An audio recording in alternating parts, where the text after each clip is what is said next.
I truly believe that if you have enough passion and grit, you can make anything come back around for you and work in the long term. I didn't care for anything about it. I was just posting handstands, flips, training, like all the stuff that I love doing. Yeah. At the time, I had a couple of videos that were just taking off because people were like, wow, you're so talented. You know, this is so cool. How can you do this? How can I do this? It's so funny thinking back because that first, 6 months of me going, oh, social media could actually work. I think I earned like $12,000 in 6 months. Like for the year, I probably banked like 25 grand and I was not able to live off that. And that's the thing, you need to have the drive, the grit to actually do the work, but then you have to have a reason that's not money or something else because you'll lose track.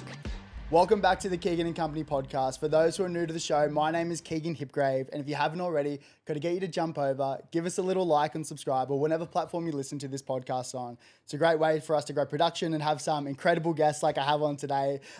In this conversation, I'm joined by an old friend, former national gymnast turned business owner and social media influencer, Morgan Rose Moroney. How are you, Morgs? Good, how are you? I'm good. What's happening? Hey, long time between chats. What's been happening in the last 7-8 years? I was going to say, what is the usual time frame for your guests being on here since the last time you chat with them? Well, to be honest, everyone that's come on... Am I the longest? 100%. Probably the longest out of most friends. I love it. Because I was thinking when we spoke on the phone this week, I was just like, when was the last time we caught up? Probably like mid 2015 or Honestly, something. I like a whole different human back then, I feel. Really? Yeah. What's changed? I just feel like I've grown up so much. Yeah. Like I was such a little shit. Yeah, really? But Married? yeah, Little married, little bub going to on have the a way, baby. living in America? I know. I never thought I would say I'm living in America. Really? I am such a patriotic Australian person, you know, like I'm so, my family is just so like Queenslander through and through.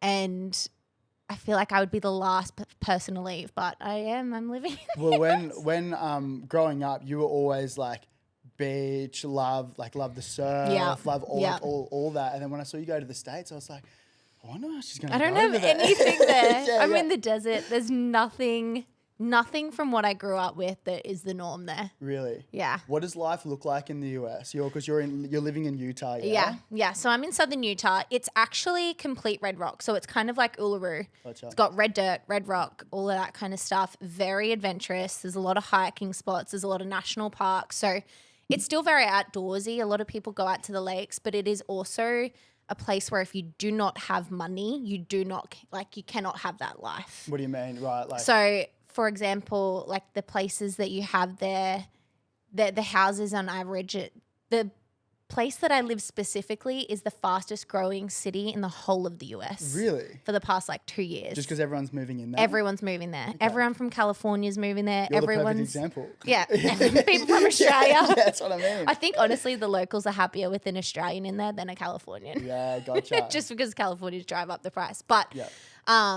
yeah, it's just like a lot of the times to actually get the full experience or like to go wakeboarding, you need to have a boat. A boat is expensive. Yeah. You need to have, the trailer and the fuel and everything and the car and the truck to, take that out. Yeah. And then the hikes and stuff, a lot of the time you need all the gear. Like it's not just your day hike, it's like a 17-hour hike. Yeah, gotcha. So it's just a lot of money, I think, involved to live the outdoor life. But when you come back to Australia, it's like you do it for free. You can go camp on a beach and not pay a cent. Yeah, and I can't imagine you being the type of person who's just going to sit up at home and like no. while you love reading. Like yeah, you're probably going to be out there doing the whole thing. Yeah, but that's like definitely. we're so lucky being here in Australia, especially the Gold Coast. And I kind of don't want to say that too much because there's already so many people moving here. I know. But you could be at the beach, like surfing the best waves in the world, and then 10 minutes inland and you're in like the most beautiful hinterland in the world. Very fortunate. I know. That's actually a massive factor as to why I know I can reel Steve into moving to Australia. Oh, really? Is that the plan? Yeah. I'm like, look at all of these happy people. Everyone's active. It's beautiful. Yeah. Life's easy. There's good food. Yeah. It's easy to be healthy and happy. And he's like, yeah, you're right. Yeah. I might just move now. I'm like, no. We got not time. that fast. Like, chill out. Yeah. Morgs, I'm so pumped to have you on. I do want, before we like get right into it, I'd love to probably start growing up. Obviously, like you went through the whole gymnastics. You're a national gymnast growing up. How did that come about? And What was the level of training or level of competing that you were that you wanted to get to growing up? How did that sort of start? So when I was younger, I actually started doing ballet. Hated it. Apparently. We're talking like 3-4 years old. Gotcha. And then from what my parents have told me, I was always trying to do handstands and cartwheeling through the house. And they're like, okay, we need to try gymnastics. So they put me into a local like PCYC gymnastics center. And my Russian coach at the time, the one who trialed me out at that PCYC, had just moved from Russia. And he had competed and done all this stuff in gymnastics and acrobatic gymnastics, moved over and wanted to start his own center. So what happened was he was training a lot of the people from the PCYC, and he actually ended up taking a group with him to a new center, which is called Robertson Gymnastics today. And I was one of those people. So we just did some tests. He took me through some tests. Apparently I pumped out like 25 pull-ups. Never done that in my life as since. A little grom, as a little kid. Yeah. And did all these skills, and he was super impressed, and he's like, okay. And they, at that time, specifically being, you know, in that crazy kind of field of gymnastics, because it's the way they do things and the way he coaches is so different to the standard practice. Gotcha. That A, you have today, and B, that you have in Australia, full stop. Yeah. But they look for a specific body type. They look for a specific, like how quickly you pick up on skills. Really? How naturally flexible you are, how naturally strong you are, like without actually any. At 5 years old. At 5 years old. Okay. Like we're talking so young. So did that, went into the program, and then just started training. And I did gymnastics with him until I was about 14. And I was training like 25 to 30 hours a week through that time. Obviously, it built up. I wasn't doing that at 5 years old. Going to school, but competing nationally as a gymnast. Yeah, so I had I competed at my first nationals when I was 8 or 9. Did really well. Went on from there, won a couple of golds. And then what happened was I was kind of transitioning out of gymnastics. I wasn't really loving it anymore. And then he said, okay, you're the perfect build, perfect height for acrobatic gymnastics, which is a separate sport altogether, but it's basically, and I don't know if you know or have seen, it's basically like Cirque du Soleil acts. Yeah, gotcha. So you've got options of being like a mixed pair. So it's usually a male base with a flyer top, or you've got a women's trio, which is 3 girls. And usually you have one person on top, one in the middle, and one as the base, or 2 as the base and 1 at the top. And you do things like 2-3 flips, recatching to hands. Like it's pretty crazy stuff. Yeah. Baffles me that it's not in the Olympics Something yet. appealing that you wanted to do? Very appealing. Like I just wanted to be a part of a team. Yeah. Because gymnastics is so isolating. Yeah. And a lot of the time you are in a group, you're in like whatever it is that your age group that you train with. So you spend a lot of time with the girls. But then you also compete with those girls. Yeah. So it's like you're friendly, but you're not too friendly, because at the end of the day, you got to beat them. I imagine that's the same for all types, especially like swimming, Olympic sports that are coming in. Like you're training together. 100%. But then like, I still want to beat this guy. 100%. You know what I mean? And our coach was so good that a lot of the girls that he trained were in the top 5. Yeah. So we kind of dominated when we went to nationals, which also meant though that it was more competitive, because it wasn't us really trying to compete against the other groups or the other, centers or places that we were representing, or the states. It got to the point where we were always taking up 1st to 3rd place. Yep. So it's just where you went in that lot. So yeah, I just wanted to be a part of something that was a little bit more enjoyable and not so regimented. Yep. And then I became an acrobatic gymnastic person, and I was a top in a trio, and then we won nationals for probably like 8 years in a row. Wow. So I loved that. Like I feel like I excelled in that. And then stopped when I was just coming out of grade 12. I honestly wasn't doing well at school. Yeah. Like I couldn't maintain it. My school didn't even acknowledge or encourage my training. Unless they kind of just wanted to, brag about it sometimes in the newspaper or something like that. So they didn't help me out. They didn't give me any credits. They didn't give me anything, because it just wasn't a school sport. And like you said, like you're training 25, 30 hours a week. Like Yeah, at that time I was doing 30 to 35 hours a week at 2 different locations, one on the north side, one on the south side of Brisbane. Yeah. So I was saying to my partner the other day, I was saying like my usual day when I was in grade 8, I was living in Birkdale, which is, you know, way down outside of Brisbane. It's not even in the Brisbane region anymore. Yeah. So I would catch a train and a bus to school in the morning at like 6 a.m. Once I got there, I'd either do I did a lot of school sport. I did like swim training. I did AFL. I did netball. I kind of just represented where I could because I was an all-round athlete because of gymnastics, like just the mold that you kind of build into. Talk about having a good foundation of like other sports. That's a whole other conversation. 100%. Yeah. So I kind of represented where I could. So I'd go to swim training and then I'd be done. I'd go from school to, 8 till 3, whatever it was. Then I'd catch a bus into the city, a bus from the city to Mitchelton, and then train for 5 hours. And then my parents would come pick me up at like 9:30 at night. I'd get home, I'd have dinner at 10:30, and then be up again at like 5 the next morning. That's so insane. As like a 13-year-old. Well, when I look at like a lot of the AFLW and NRLW girls now, that's what they're doing. 100%, because they got to go to a full-time job. You got to go to a full-time job, and like I guess I wouldn't say you're lucky doing it at like year 8, but it sort of gives you that kind of the traits to take into life after definitely. sport. What were some of the biggest traits that you probably learnt from that period of your life? Honestly, the biggest thing was like just knowing how to show up. Yeah. Like not, it was never a case of, oh, I'm sick, I can't go. It was like, even if you're sick, you're going. It's just showing up each time. I think it was more so that. And then also time management. Yeah. Like I didn't realize how crazy my schedule was until I stopped and I kind of like pulled back on everything. And I went to uni and then I was scheduling out, what my week looked like at uni. I didn't have gymnastics training anymore. So I kind of supplemented in with some other sports. And then I was like, wow, okay, like how was it that I was fitting in this, and this into one day? And now I feel like I can't get that done in 3 days. Yeah. And it was just the idea that I had the same routine for so long that my time management skills for those days were just on point, like to the exact half hour. How do you go, because you're very well capable at everything you do, and I imagine you want to do everything at such a high level. Yeah. But doing so much, you also got to be conscious of not spreading yourself too thin. Yeah. How'd you manage that then, and how are you managing it now? Because I do want to talk about the culture of motion. I do want to talk about your other business, Apollo and Sage, and your social media and how you got into that. But probably, how do you balance everything and do it at a high level? Honestly, such a good question, because that's something that I am constantly working on. Yeah. When I was younger, really the biggest thing was gymnastics. And that's why when I mentioned I wasn't doing great at schools, because it was my priority. My parents were like, hold on, you can't make a career. And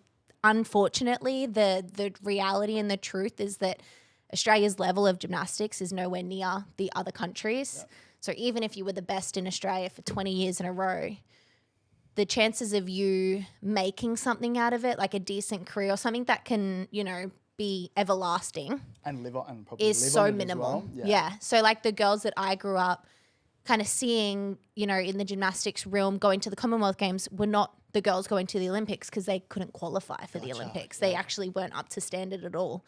So when I thought about, where does my career go? I'm in grade 12. My parents are like, you're not doing that great at school. Like you need to get a better OP. You need to, go to university and do this and that. And I was like, damn, like I actually can't really, like I've won nationals, 12 years in a row by then. Yeah. I'd won 4 for gymnastics, 8 for acrobatic gymnastics. And I was still paying $6,000-7,000 to go to nationals every year. No one was sponsoring me. Yeah, no one was paying for my outfits. You have to pay, Gymnastics Queensland for your outfits every time.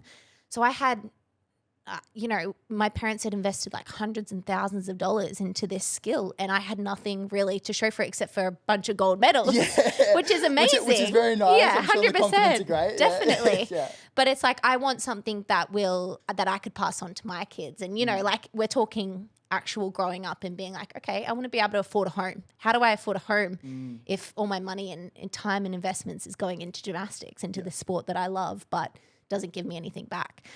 So that was at that time that thing, and then it kind of ended up being something where I was like, okay, understandably my parents kind of were like, yeah, we're not going to do this anymore.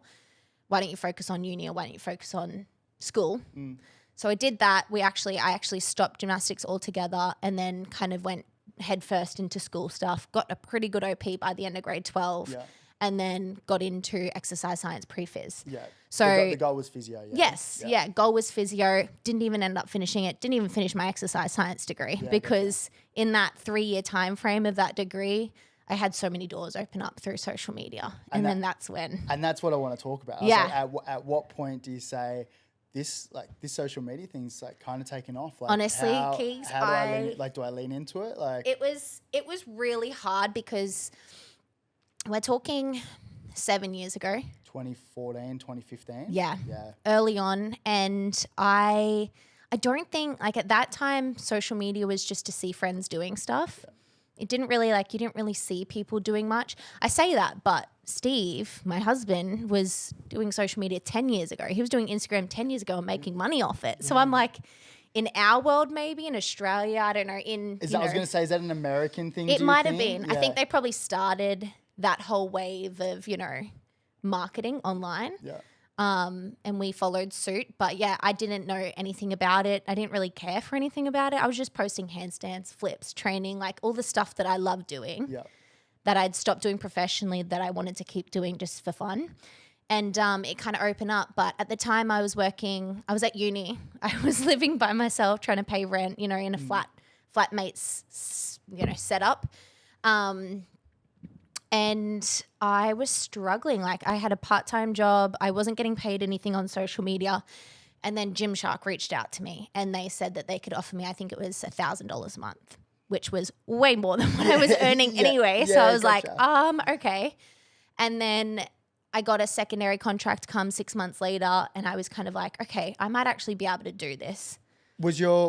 Just for context, what was your following looking like at that time? It was like 10,000. Yeah, okay. It wasn't much. Yeah. In the scheme of things, it wasn't much. Probably more just wanting to align with your brand. Yes. Yeah. So what Gymshark was doing at the time is the girl who was kind of heading Gymshark Australia, she wanted to expand into different, obviously, movement styles, different kind of, ways of moving, because a lot of the time Gymshark was just so rigidly bodybuilding and weightlifting that they didn't have any other athletes on board.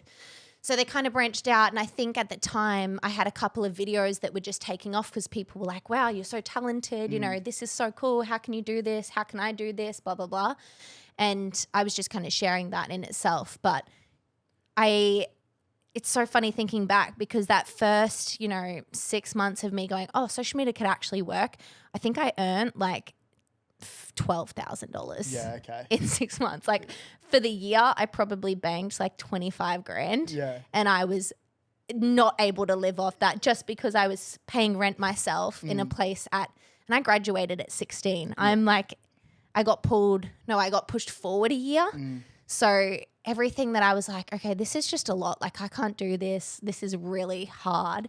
So then I went back to a full part-time job, did bits and pieces here. And then as the relationship with Gymshark grew, I just got to the point where I was like, I'm just going to go all in and I'm going to stop all the other things that I'm doing, including university. Yeah, wow. Which was hard, so hard. But at the same time, I was struggling to even concentrate at uni because I was thinking constantly about my next contract or my next post. And it's funny because you think about it now and you just feel like it's a side hustle. But social media is so much more than that. I'm sure you understand now having like a podcast and having to post and everything's just, it is actually so scheduled. And there's a lot of things that go into trying to create content for that. It is. It's a lot. And it's, you probably don't quite understand unless you've been in it. Yeah. And you're a perfect example of that. But what I love about your story is that you've taken something that you not only that you love, but something that you're really good at. Yeah. And you've turned that into a job. Yes. Is that a conscious decision? It seems like it just sort of fell into place. Yeah, I think it fell in place, but I think as well at the same time, I made a conscious effort to not ever stop doing it. And I think that's what made it that way. Because I think on social media these days, you can kind of get the attention of a couple of people for whatever reason that it is. And then you can navigate into a new space or you can keep going with what, is truly niche to you and who you are and what people come for to your page, So there's multiple times where I could have kind of gone off guard and gone, you know what, I actually don't care to do handstands or flips or anything anymore. I'm just going to do this instead and start posting about this, and people will stick around because they've already invested in your life at that point. Yeah. And that's where it comes into the businesses. Obviously, it's knowing when to transfer out of just being an influencer and then being a business owner. Yeah, and you've also been niche in your business, consistently for 8 years. Like there's a theory around grit. It's like passion and perseverance by Angela Duckworth. She wrote a book on it, and it's so sick.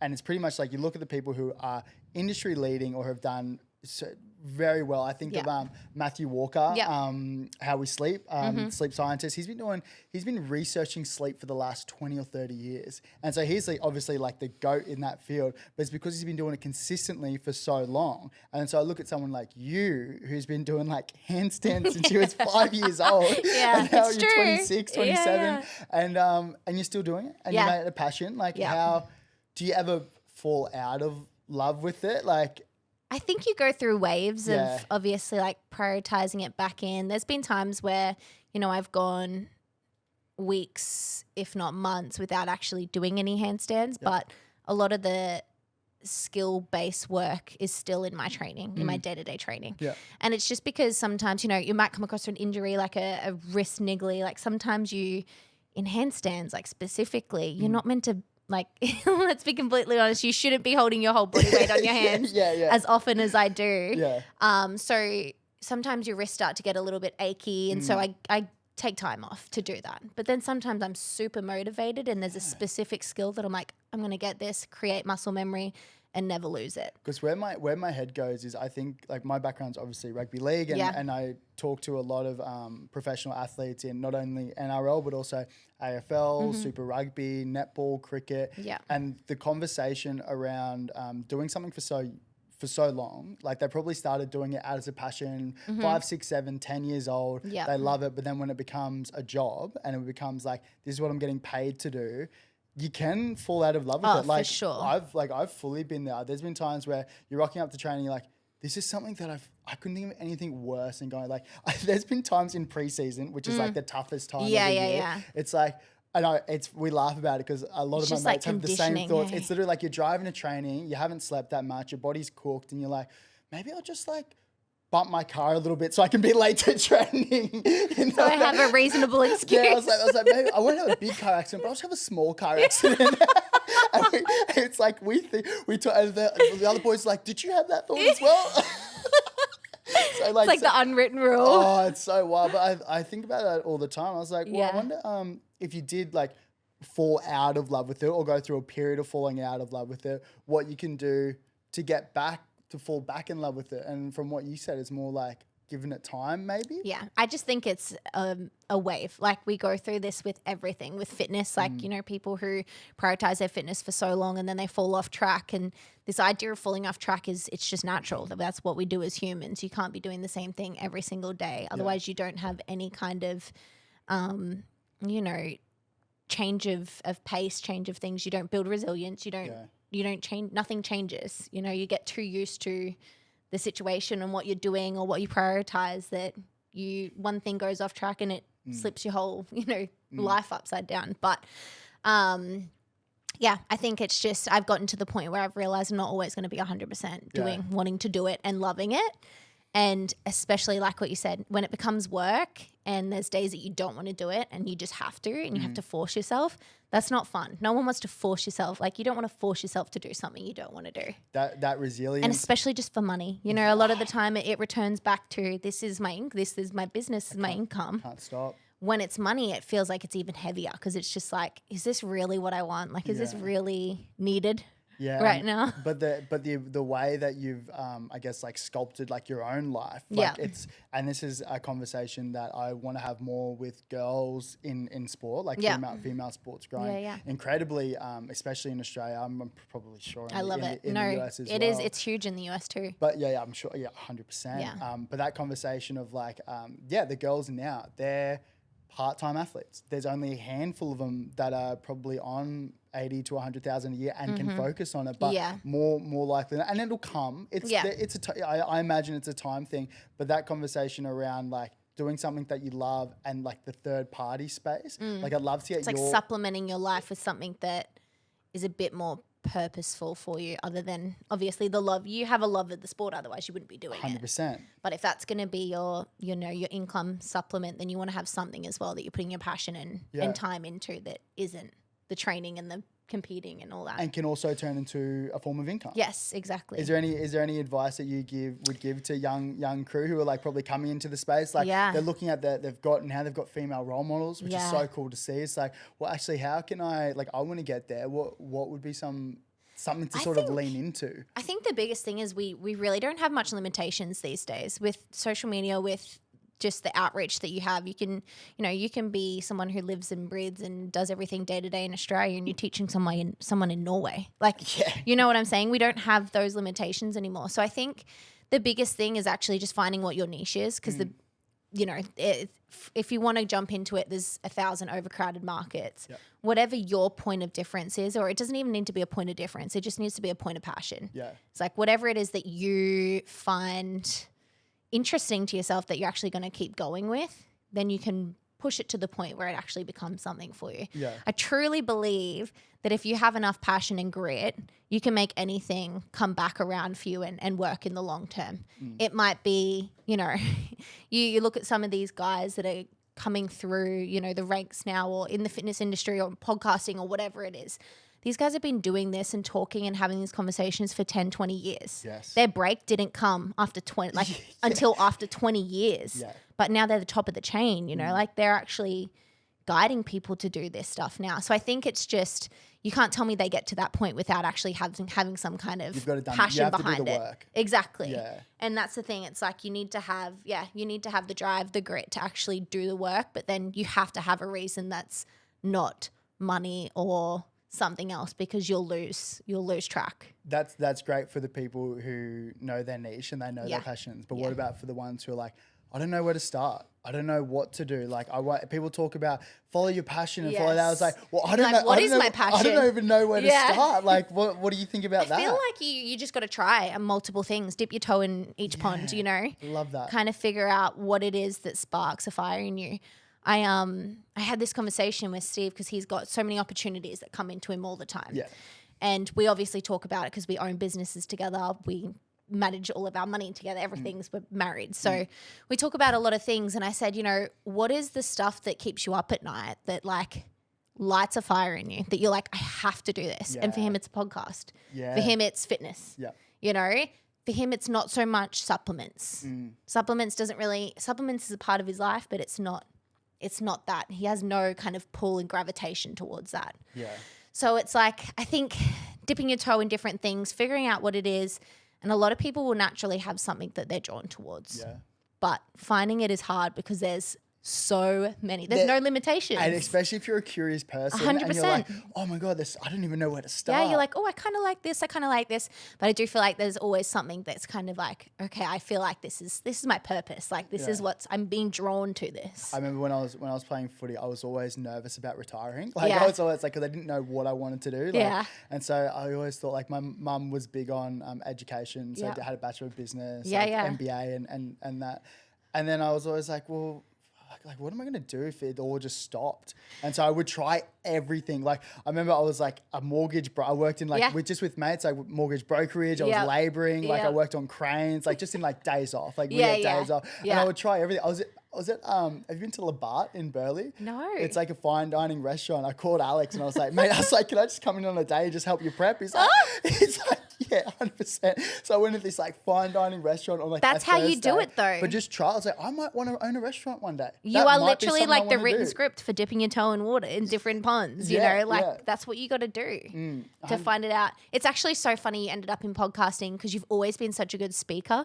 Like you're a conversationalist. Like I don't know about that, but you have been. Like even when I think about when we were teenagers at like parties and stuff, you were always holding good conversation. Well, I appreciate that. You're welcome. You're welcome.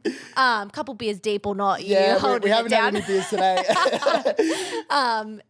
But it's funny because when you announced this podcast, I remember seeing the post and going, yeah, that's really fitting. Like that's really fitting. And it's funny because obviously you would have had to navigate what you wanted to do and where your passion lies, and it's come into something like that. But being from the outside, I saw it and I was like, yeah, that makes sense. Well, that's very kind. I didn't think about a podcast space. Like it wasn't something. My area of interest is mental health.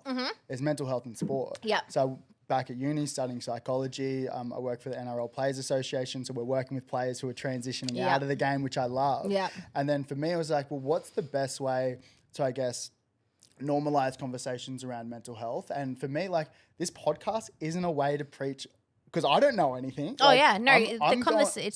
It's a conversation, and it's about learning. Yeah. Like, I'm very fortunate that a lot of my really good friends are just influential in their own space. They might be playing the best footy of their careers. Like the guys like in Brizzy at the Bronx, like when I was coming through, they weren't the best players when we were 18 years old. Like they just came out and now they're playing Origin, they're playing for Australia. And so I'm just fortunate to have conversations with them because like growing up, all my role models, and I'm probably similar to you, like we're all athletes. Yeah. So if they can be seen talking about their own like struggles or vulnerability, definitely. then it makes it okay for everyone else. Yeah. But no, I do love that. Like this now, this is the funnest thing ever. Like I haven't like, like I love my job. Well, and it's also a great excuse to catch up. Yeah, definitely. You know, like, no, for sure. I like 7-8 years. Like, Hawks, what's happening? I see you're in Australia. Let's do a potty.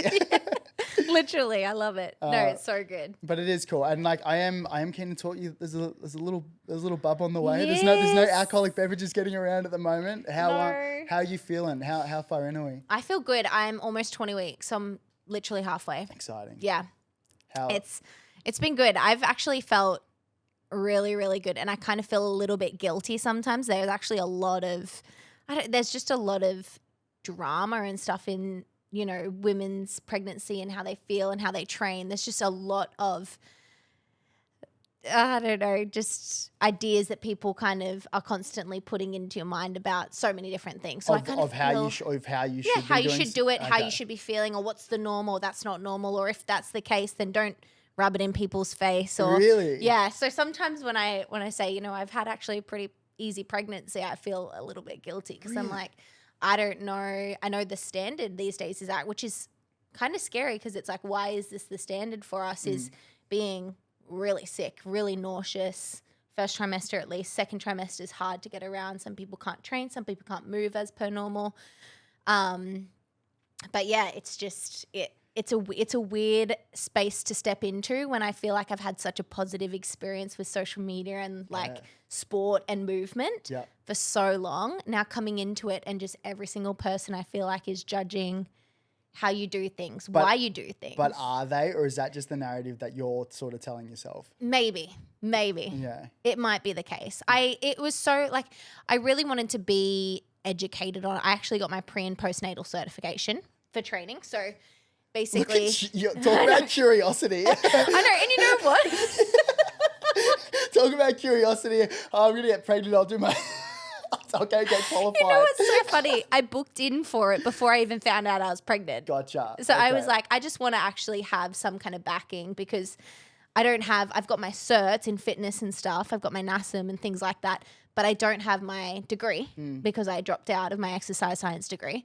So, and I obviously have tons and tons of experience in the field, but I have no idea about pregnancy. So when I have a girlfriend who runs courses, so like, I'm going to sign up. And then literally a week later, I found out I was pregnant. So I did this course. That's so cool, it's like a 4-week course. Yeah. And I'm learning about all this stuff as I am actually going through it. It was really cool. But it was really hard because usually, you know, when you do a course, it's like, this is right, this is wrong. In pregnancy, everything that we learned was like every single experience is different. Right. So we can't teach you what's right and what's wrong. All we can teach you is what is the better alternative. That's it.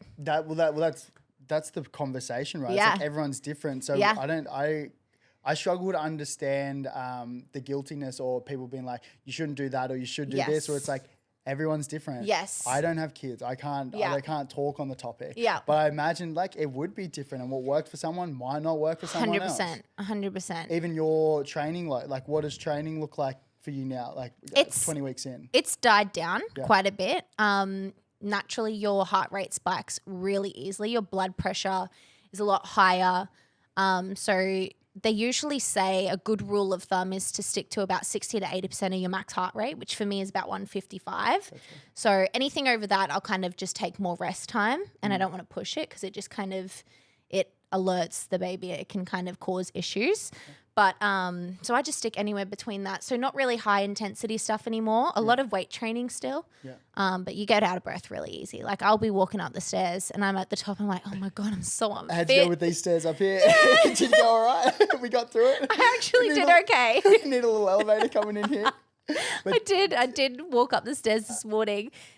I had a dentist appointment and there was like 5 sets of stairs and I tripped on the last stair because I was out of breath and I tripped up. I'm like, I feel so uncoordinated right now. Going in, like obviously you found out that you're pregnant. Were you conscious of what training was gonna look like? Like, did you know that you were gonna have to dial it back? Like, is that a top of mind thought? Yeah, it definitely was. I knew my style of training is so whack. Like it is really just so different that there has to be some pullback if I'm pregnant, because even just the gaining of weight, let alone like my body is not used to having that different amount of weight on. And when I'm doing handstands, it's a lot more pressure in the joints. It's a lot more weight on my elbow joints and my wrist joints. So I knew that was going to be out of the question. I knew my flips and stuff probably isn't a good idea.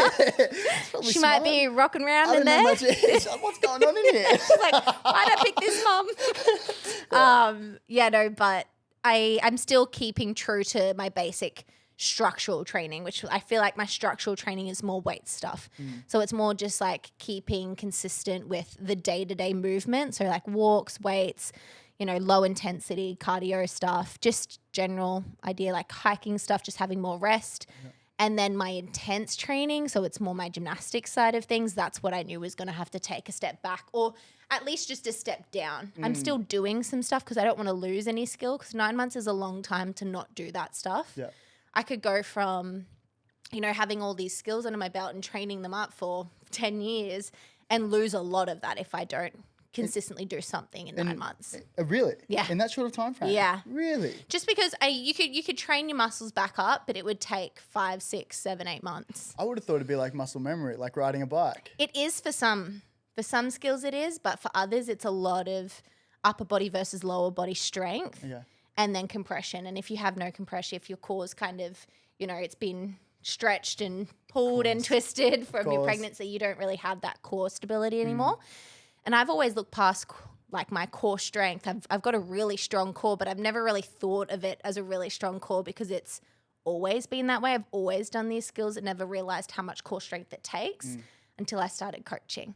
And I noticed it in other people and going, okay, yeah, we actually need to strengthen your core here because this is what's lacking. Gotcha. And then I'm like, oh, okay, so this is something that I've been super not lucky. I haven't been lucky. I've trained really hard since I was 5, but I've had all along because there was never a time in which I was learning that I wasn't 5 years old on. What's the biggest thing that you're nervous for about being a mum? Is there anything that stands out? Honestly, not really.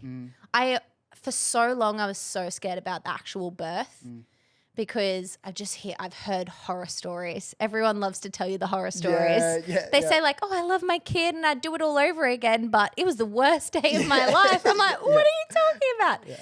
But as I've come to learn a whole heap of stuff, I've kind of gone, you know what, I can go in with a birth plan or I can have all this information. But if things just go, if I just have a trusted team around me, I'm fine. I'm going to be fine. Everyone has an experience that's different. Like what we said before, everyone's experience is different. And it's just a matter of like, I feel confident in things when I know information. And that's why I did the pre and postnatal cert, I am always wanting to learn more because then I feel confident in it. And I feel like my confidence is a major part of who I am and how I coach and how I do social media and stuff as well. Like it doesn't affect me as much as I feel like it might affect a general population because I have confidence and that comes from knowledge in my eyes. Do you think about what type of mum you want to be? I want to be just I want to be a shredder. Like I want to be the mum that my kids are on the boat watching me surf and they're like, yeah, that's my mum. Yeah. Oh, that's I want to so be cool. that. I feel like my mum was a, lie on the beach, don't really swim, love her to bits, absolutely love her to bits. But my dad was the adventurous person in the relationship between them. And as much as Steve is adventurous, I just know I'm going to be that parent in like our dynamic, just because I grew up with the childhood I grew up with. I was always camping, surfing, doing all this stuff. Outdoors, always, maintaining different things, doing the gardening, doing everything was just outdoors. Yeah. So I feel like that's what I want to kind of bring to my kids, especially the US, where I feel like it's not as natural to have that. Yeah, okay. Not where we are anyway, because it's either freezing or it's really, really hot. I look at like you and Steve, and this poor little kid is not going to have a choice. it's gonna have to be outdoors and just adapt. You just got to adapt, my little man. You know what I mean? I actually love it. I think that's the biggest thing about, having a partner is having someone who is similar to you, or at least wants to do the same things that you do, because we're so similar to the point where we're just like, we know how we want to parent. We've known since, a year into our relationship that we were like, we had those conversations really early on. Really? Yeah. Like, give me an example. So because he's older than me, he's 12 years older. Surprise!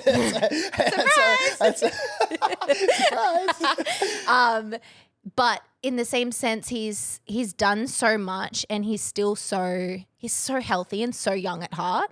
So, and then I've always been a lot more mature than what my age is. Like I've always felt 5 years older than what I actually am.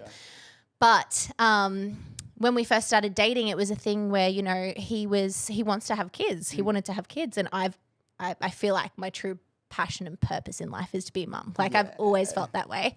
So we had conversations surrounding that, because it was a big topic, especially doing long distance. We did long distance for 3.5, 4 years. I didn't even know that.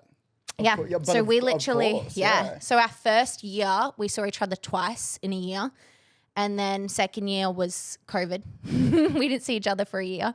And then third year we traveled for 9 months. And then, fourth year I ended up moving. So it's kind of been, fourth year we didn't move. Fourth year he came to Australia and stayed for a bit. Fifth year I moved. Yeah. But we had to put so much into our relationship at such an early stage because of long distance and because COVID hit, and the only means of communication was FaceTime and phone, which I hate because our whole life is on our phone. Oh, yes. Like, talk about that's a not whole getting any real life. It's just, it's a lot. I mean, I think a lot of people in COVID were the same, because obviously you couldn't see your family, you couldn't do anything like that. But yeah, I mean, I would be on my phone. I think my screen time daily was like 8 or 9 hours. Oh. Tough. I know. Yeah, Isn't that disgusting? As Yeah. someone who's just an outdoor lover, I used to look at that and go, that's so unhealthy. That's funny though, like someone who's so active and then has like built a career like on social media, like very fortunate and very grateful. Yeah. Oh no, definitely. But it's one of those things, hey. You have to have the balance. If you don't have that balance, if you don't have that disconnect, I don't think you can excel in the one. What do you mean by disconnect? The disconnect from what's online versus what's in real life. Yeah. Because I think without that disconnect, then you start crossing the lines and you aren't truly who you are on social media. Okay. So anyway, whole nother topic. But so we did long distance, and we had those conversations really early, because the relationship was either going to work or it wasn't. And we were going to find out real quick if it was going to work or if it wasn't. Yeah. Because either one of us would be like, this is not worth it. I don't want to sit on my phone 5 hours a day, or I don't want to talk, twice a day and, have those little fights that you have over different things, but over a phone, and, deal with someone's way of communication, their way of showing love, all the relationship things over the phone. That's such a tough thing, because you want to spend time with them, 100%. love them so much. But then it's also that having that thing like in your 100%. hand the whole time. It's not 100%. That human connection. So props to you, because that would be so tough. It was a lot. And Steve, props to Steve as well. That'd be huge. It was a lot. We had some down points, but we did pretty well. I actually am really grateful for that time, because I feel like our relationship is so strong for it, because it's just that concept of building resilience in your relationship. Like, we know how to communicate. We could be anywhere in the world for as long as we need to be apart from each other, and we know that we're going to be fine. Yeah. Because we just know that we've done worse and we've been through it and we've been fine. You talked about balance in there before. You've got couple businesses, you've got your own social media, you train incredibly, and you've also got a little bub on the way. How are you going to navigate the balance I don't even know. in the next couple of years? Is that a thought that's popping up? So what I actually did is, again, like I mentioned kind of earlier on, being in a space where, you know, you have a large following or you've done it for so long, you get a lot of opportunity come your way. So there's a lot of even friends with businesses that are like, hey, do you want to invest? And as much as I truly believe in a product, you got to be able to pick and choose what actually deserves your attention. And like I mentioned before, I have worked for myself and by myself with no team for 7 years. Yeah. And I've only just started hiring out people that I truly trust. And that blows my mind just quietly. I don't know why I took so long. Yeah. It's actually embarrassing because I feel because no one cares about your own image more than yourself, right? 100%. Yeah. But I do think that's probably something that I should work on more. Yeah. Like I recognize that in myself of who I am and what I struggle to give up that ownership or that, you know, control. I have a lot of, you know, like control issues of brands and things like that because I have a vision of exactly what I want to do with it, where I want to go with it. And if I can't relay that to someone perfectly as what I can think in my mind, then I feel like they're not going to do as good of a job as what I could do, which is completely wrong because I'm good at X, Y, and Z. That person might be good at A, B, and C, you know, like, and that works together. That meshes really well. So about a year ago, I kind of took a step back and I looked at my partnerships. So brands that I work with like Gymshark and My Protein. I looked at my businesses, which was Apollo and Sage at the time. I was working with Move With Us a couple of years ago as a coach, doing my own programs with them. I had, you know, a million other things that were kind of going on. I was doing YouTube. I was doing social media. I was doing those things are, for me, side hustles now. Like I don't even think of them as a job anymore. They are. They could definitely be a full-time job, but I've gotten to the point where I can just share my life, my training, my life, whatever I'm doing that day I can share, and that's me keeping up to date with those things. Gotcha. But coming into, you know, 6 months ago, I was like, I'm worn out. I don't have any time to give anything what I truly believe I can give in regards to like percentage of effort. And I was like, I need to choose a couple things. And it came down to that, the passion, the grit. What is it that I actually am drawn to? I'm not drawn to doing YouTube. Yeah. So I stopped doing YouTube. Really? Okay. I just stopped. And you know what? I can go back to it. There might be a phase where I go, oh, you know what? I'm going to film a couple of videos and I'm going to do this and that and whatnot. But for me, YouTube wasn't doing anything for my soul. You know, I wasn't feeling like I was getting anything out of it. And this is money aside because there's different, you know, amounts of money coming from different things. Move With Us a couple of years ago, I really wanted to do something myself. Again, I want to have full autonomy over my brands. And so when you work for someone, you're getting orders and you're just fulfilling deliverables. And I didn't want to do that anymore. I wanted to be able to do things my way. I wanted to be able to do my own programs. I wanted to be able to chat with my clients whenever, however, in whatever manner that I wanted to. Because it's going to reflect back on me. And I understand as a business, like you don't want, you know, to just let people go off wing and say things. I understand more than anyone that I wouldn't want that. But so I thought to myself, you know, I'm going to build my own app. I'm going to do my own programming system where I can coach the exact way that I want to and I feel comfortable and the exact way that I feel like people need. So I put my time and money and everything into that for quite a bit. Pulled the plug on Apollo and Sage for a bit. Apollo and Sage is like my childhood brand. Yeah. So we were talking about growing up surfing, camping. Like to me, Apollo and Sage is that. It's bringing out this like whole, you know, being of who I am that people don't know who I am. So I'll always have Apollo and Sage. It's not a brand I'll ever sell. It's not something it's not about the money. It's not about anything. It's just about doing something that I love. Like I want to be doing this stuff at like 60, you know? Like, I love that I can pass it down to someone. I'll pass it down to my daughter. I want to still be a part of that. That's my end brand is Apollo and Sage. And it's funny because I think some people might look at it and go, oh, you know, that doesn't really relay in what you're doing, but it's a slow burn for me. Apollo and Sage is a slow burn. Yeah. It's not me trying to just make numbers. Talk about consistency. Yeah, and exactly. This is a 20-year plan. It's not me trying to, you know, I love that make you're bulk thinking money. like in 60. Like I think about that all the time. Yeah. It's just like things I want to be doing now, I want to be doing for the next 10, 20, 30 years. 100%. Like I talk to crew who are older, where I want to be when I'm 50 and 60.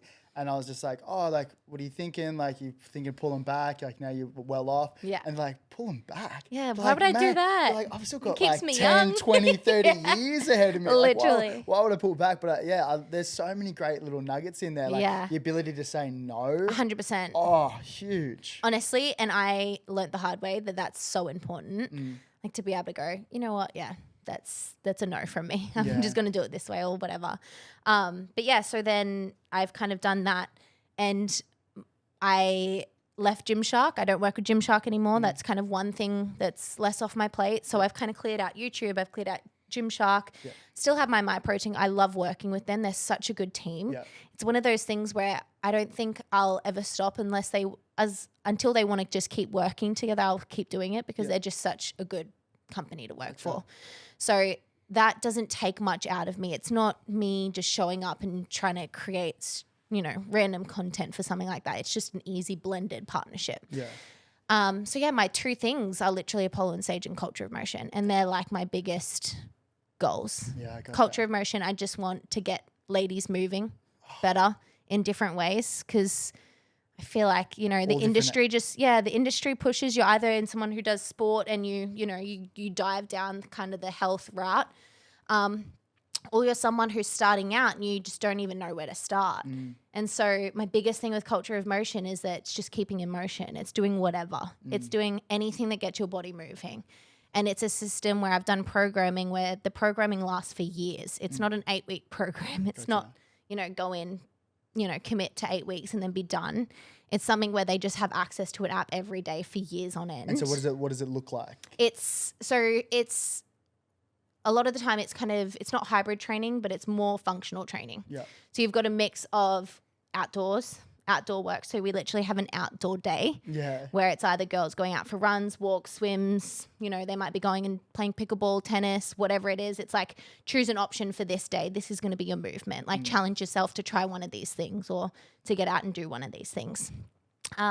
We have a conditioning day, which is more like gymnastics conditioning. We have HIIT days. We have weights days in the gym. We have active recovery days. We've got on the app, we've got a sound bowl meditation system. We've got Pilates classes. We've got, recipes. Just for girls? Yeah. It is just for women. I'm sorry. Can you ask boys jump in? Because I'm feeling a little bit stiff as well. I need to get moving. Yeah. That's actually funny because I remember you always been about like flexibility and range of motion and almost like calisthenics to a little bit as well. Definitely. Remember when I was at Bronx in Brisbane, might have been my first year. I was 18 or 19. Yeah.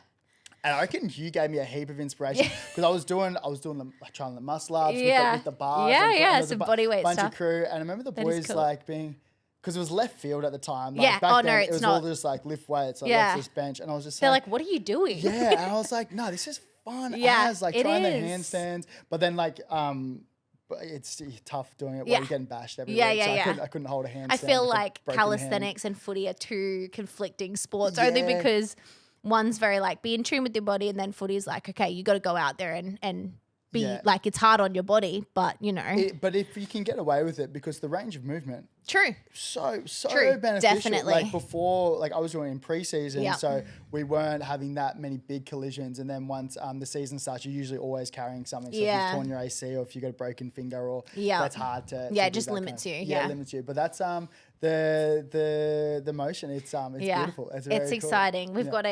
We've got a full mobility and skills tab in there as well. So it's like there's going to be in the next couple of months, I'm developing out a skills tab, which will teach people to do gymnastic stuff. So cool. So a lot of because I've got my certs and my qualifications in being gymnastics coaches, because that's just what I did when I was younger. I coached.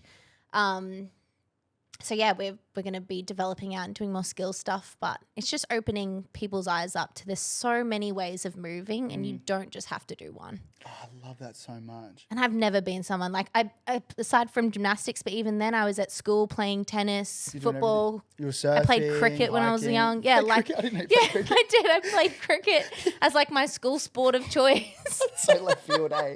I know. What I also didn't know, I didn't know that you had 4 years in the was playing Yes, AFL yeah. after leaving high school. So my dad played professionally. He played for the Lions when did they he were the really? Bears. Yeah, gotcha. Okay. And my brother and I have just obviously grown up kicking the footy and always being outdoors. So I have some skill in AFL. Yeah. So when I stopped doing gymnastics, I moved in and started doing, I actually just played filled in for Coolangatta, Burleigh Bears, and then Coorparoo as well. They would be like, hey, can you come in and play a game? Because I could never commit to doing a full season, which sucked.